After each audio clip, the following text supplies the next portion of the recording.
When you change the way you look at things, the things you look at change. Albert Einstein once observed that the most fundamental and major decision that you have to make in your life is this: do I live in a friendly or a hostile universe? Which is it?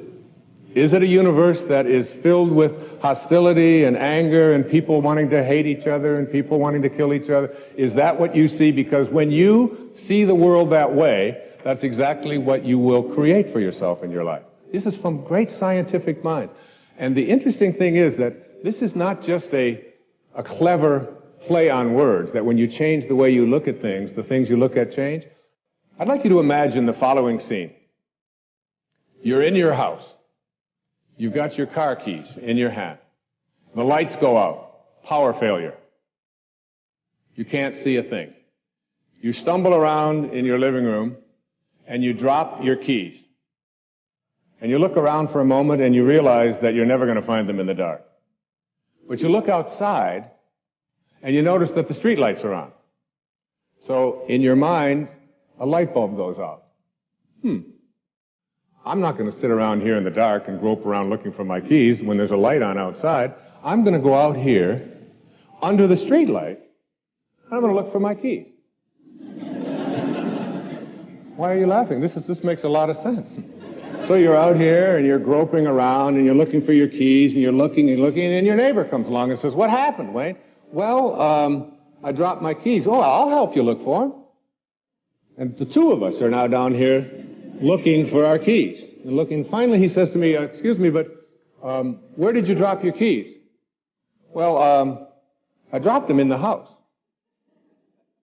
He said, "You mean to tell me that you dropped your keys in the house and you're looking for them out here in the streetlight? Doesn't make any sense." And I said, "Well, it doesn't make any sense to grope around in the dark when there's light out here." Now you laugh and you think how silly that is, but isn't that exactly what we do when we have a problem, a difficulty, a struggle that is located inside, and we're looking for the solution outside, someplace outside of ourselves? It would be like going to the doctor and telling him all of your symptoms, and the doctor says, "Oh boy, you've got a lot of symptoms." And he starts writing out prescriptions. You need a prescription for this symptom, you need a prescription for that symptom, and finally he gets this 4 or 5, and you go to walk out, and you say, "Well, I'd like my prescriptions." He said, No, I'll give this one to your mother-in-law, and I'll give this one to your neighbor, and I'll give this one to your daughter, and I'll give this one to your father. I mean, you're the one with the struggles and with the difficulties. Expecting somebody else to change or something outside of you to get better in order for you to make your life work is something you have to really take a hard look at. It's in here. And this is a very difficult principle for many people to get, but one that I believe very strongly in. I was in a group one time of drug addicts and alcoholics. And the sign on the wall said, "There are no justified resentments in this group." What I said to that group that night was, no matter what anybody says to you here, no matter what kind of anger comes directed towards you, no matter how much hate you may encounter showing up in your life, there are no justified resentments. Meaning that if you carry around resentment inside of you about anything or about anyone, and I'm talking about the person that you lent money to and hasn't paid you back, I'm talking about the person in your life that you feel was abusive in your life. I'm talking about the person who walked out on you and left you for somebody else. I'm talking about all of the things that you have justified in your heart and in your life that you have the right to be resentful about. And I'm suggesting to you that those resentments will always end up harming you and creating in you a sense of despair. No one ever dies from a snake bite. The snake bite will never kill you. You cannot be unbitten. Once you're bitten, you're bitten. But it's the venom that continues to pour through your system after the bite that will end up destroying you. There are many ways to get the things that we want for ourselves in our lives. But basically, it all begins with how we choose to think. As you think, so shall you be.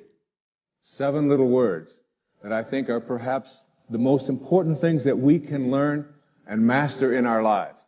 This old proverb notion that I become what I think about all day long. And once you know that what you think about is what expands, you start getting real careful about what you think about.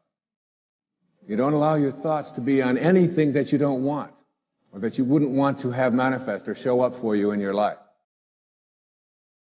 Have a mind that is open to everything and attached to nothing. One of the central principles of my life is that no one knows enough to be a pessimist about anything. And that each and every one of us, when we close our mind to what is possible for us or what is possible for humanity, closes off the genius that resides and lives in each and every one of us.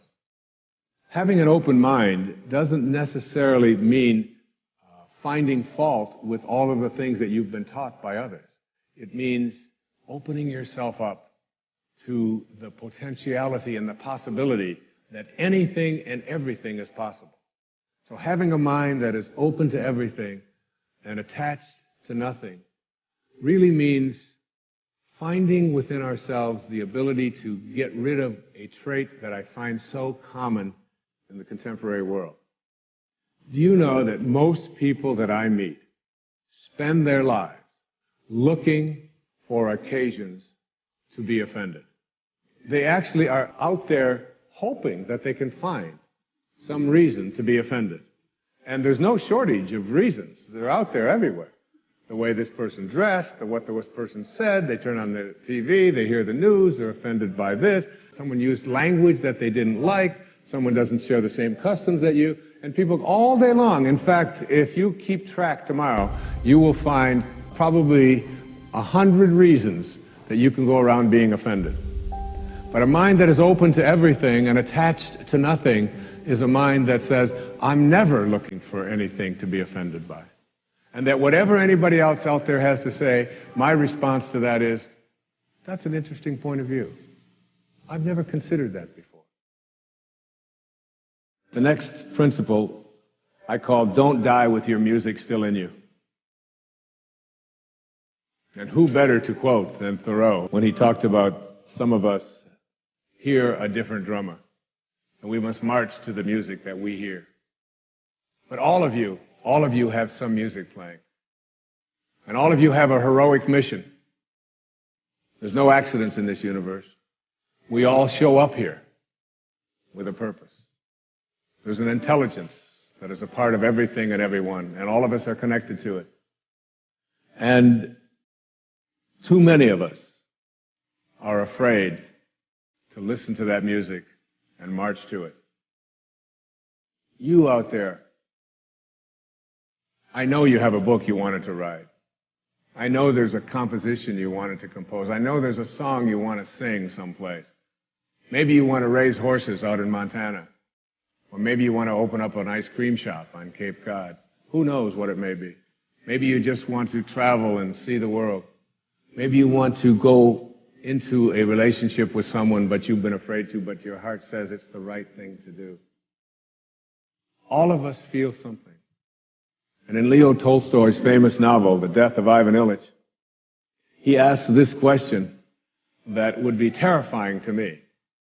He says, as he has his accountant from Moscow lying on his deathbed, contemplating the horror of this question, what if my whole life has been wrong?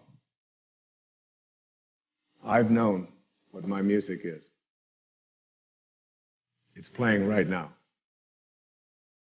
As I stand here in front of you with these cameras and in this place, and as I sit down and write my books and tell the world what I know are my truths, I feel always completely on purpose and fulfilled. And no time will I ever come to the end of my life and say, what if my whole life has been wrong? Whoever you are, whatever that music is, however distant it may sound, however strange, however weird others may interpret it to be, don't get to the end of your life and know that you're going to leave and not have it played yet. Don't die with your music still in you.